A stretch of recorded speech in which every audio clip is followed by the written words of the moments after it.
So, on October 15th, 2025, Kenya lost a political titan.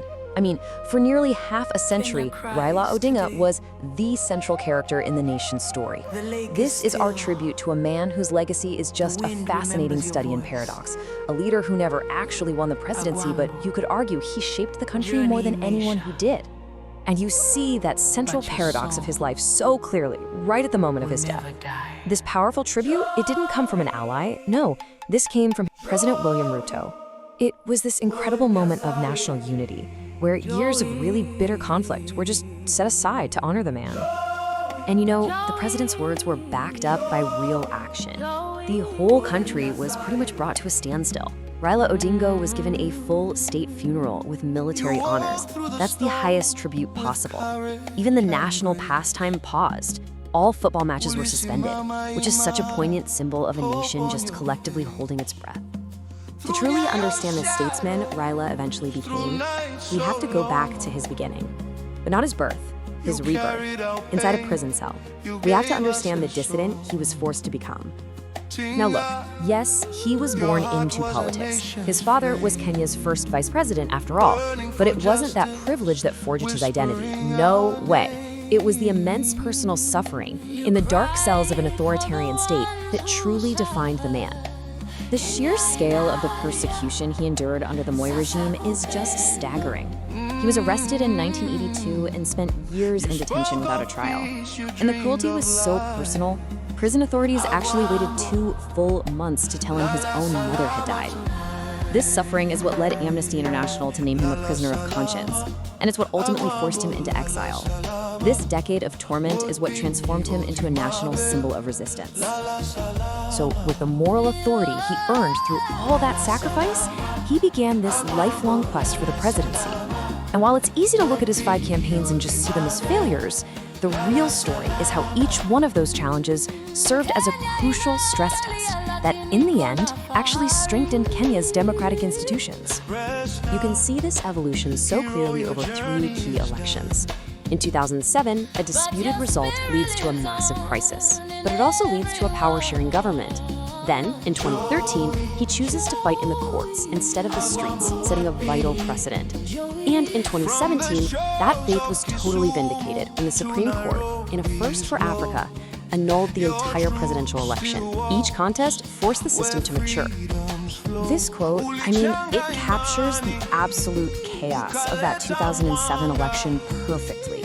When the head of the Electoral Commission himself gets on national television and admits that he can't be sure who won, you know your institutions are broken. It was from that abyss that the demand for profound national reform became completely unstoppable. Okay, so this leads us to the most defining and definitely the most debated part of his career. His incredible ability to pivot from being the fiercest opposition imaginable to a pragmatic, strategic peacemaker. This captures his dual nature perfectly. On the one hand, you've got the agitator, leading street protests, filing constant legal challenges. On the other hand, you have the statesman, making peace pacts with his former jailer, President Moi, and his other rivals. He was both the anti-establishment crusader and the ultimate insider kingmaker, famously declaring Kibaki Tosha, which means Kibaki is enough, to endorse a former rival for president. And these truces became so famous, they actually created their own political term, the handshake. This is such a key concept to understand. It's a public pact between rivals, not just to end a fight, but to pull the entire nation back from the brink of chaos. And here lies the tragic irony. His most famous handshake, the one with President Uhuru Kenyatta in 2018, brought national peace after a really divisive election. But by joining the establishment, he gave up his career-defining role as the outsider. This created a political vacuum that his opponent, William Ruto, brilliantly exploited to defeat him. The very act that made him a statesman may have been what sealed his political fate. But his legacy isn't just about the political fights. It's about what he built. So let's look at the tangible contributions that fundamentally reshaped the Kenyan state and his bigger vision for the entire continent. If there is one single monumental achievement, it's the 2010 Constitution. As Prime Minister in the coalition government, he championed this transformative document. It created a powerful Bill of Rights, it slashed the president's power, and it devolved authority and money away from the central government to 47 new counties. This was really the culmination of his life's work.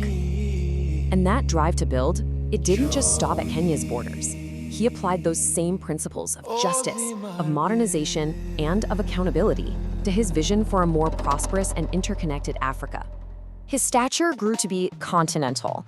He served as the African Union's High Representative for Infrastructure, pushing for these massive continent-wide projects. And the fact that his final major political act was a serious campaign for the chairmanship of the AU Commission, well, that just shows the immense respect he commanded far, far beyond Kenya. So as we wrap this up, just consider his unparalleled position. Kenyan politics had one central organizing principle: your position on Raila Odinga. You were either with him or you were against him. He was the nation's political center of gravity. And this brings us right back to that core paradox. His ultimate legacy is this: he is the man who never sat in the highest seat. Yet his quests, his challenges, and his compromises shaped modern Kenya more profoundly than any of the presidents he fought against. He was a man of just profound contradictions, a dissident who made peace with his tormentors, a populist who came from a political dynasty, an agitator who ended up building the very institutions he challenged. He was, in a word, an enigma. And so his life leaves us with this fundamental question: is a leader's legacy defined by the titles they hold, or by the impact they have on the nation they leave behind? For Raila Odinga, the answer seems pretty clear. Your spirit rise, your work never done. Lala salama, oh Agwambo, one love for everyone. You spoke of unity, you preached about peace. Said no more chains till the hearts find release. You plant the seed of a brighter day, and now the youth them chant your way. From the highlands call to the coastal breeze, your name live on in the songs we sing. Jano Kenya cry, but still stand tall. One love, one heart for them all. The lions sleep, but the roar remain. Agwambo live through the people's pain. Freedom fire still burning bright. Light up the dark, bring truth to light. Lala salama, Agwambo, sleep in peace, my brother. Lala salama, oh Baba, we'll walk with one another. From Kisumu Bay to Nairobi sun, your spirit rise, your work never done. Lala salama, oh Agwambo, one love for everyone. One love, one heart. Let's remember the man. One dream, one voice. For the whole nation stand. Agwambo, rest now, your journey's begun. The children of Africa carry it on. Sleep easy now, Baba. Jah guide and keep you. Kenya still singing.